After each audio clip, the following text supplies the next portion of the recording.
आणि 17 प्रमुख जमाती आहेत, उपजमाती आहेत.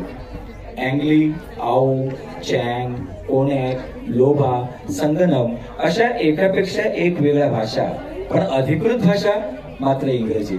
आणि साक्षरतेचं प्रमाण आहे नागालँडचं 80.11%.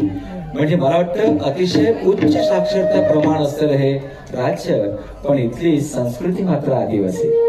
कारण विशिष्ट वाद्यांच्या सुरावटीवर होणारं हे नृत्य, अत्यंत आकर्षक पोशाख, डोक्यावर पल्लेदार पिसांचे तुरे असलेले मुंडासे, कमरेला खट्ट स्कर्ट, अंगभर चोळी आणि त्यावर खट्ट अशी ओढणी, हातात बांबूची काठी, अत्यंत लयबद्ध तालबद्ध हालचाली आणि वेगवान कसरतीत समवेत होणारं हे नृत्य आपल्या सर्वांनाच पायाचं ठेका धरायला लावतं.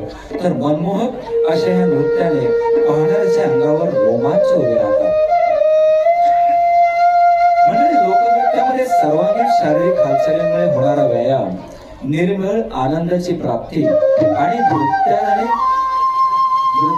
होणारे काही सांस्कृतिक शैल्यांची मेजवानी अशी या नृत्यांची प्रसंगाला धरून असणारी पोशाखाची सजावट.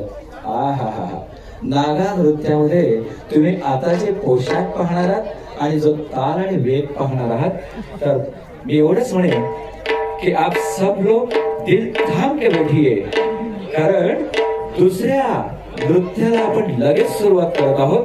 सादर होत आहे या स्पर्धेतील दुसरं नृत्य, नागा नृत्य.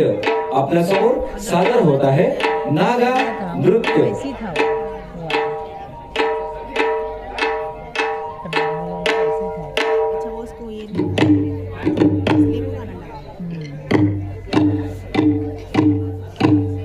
दैनंदिन जीवन रानावनात व्यतीत करणारे आमच्या आदिवासी घनदाट अरण्य आणि प्रतिकूल परिस्थितीमध्ये सुद्धा व्यक्तीला अगदी न घाबरता वावरणारी आमची ही नागा जमात, नागरी संस्कृतीपासून दूर राहणारी आणि अन्नासाठी जंगली प्राण्यांची शिकार करणारे आदिवासी शिकार मिळाली त्यांचा आनंद कसा साजरा करतात तो आपण पाहूया नागा नृत्यातून.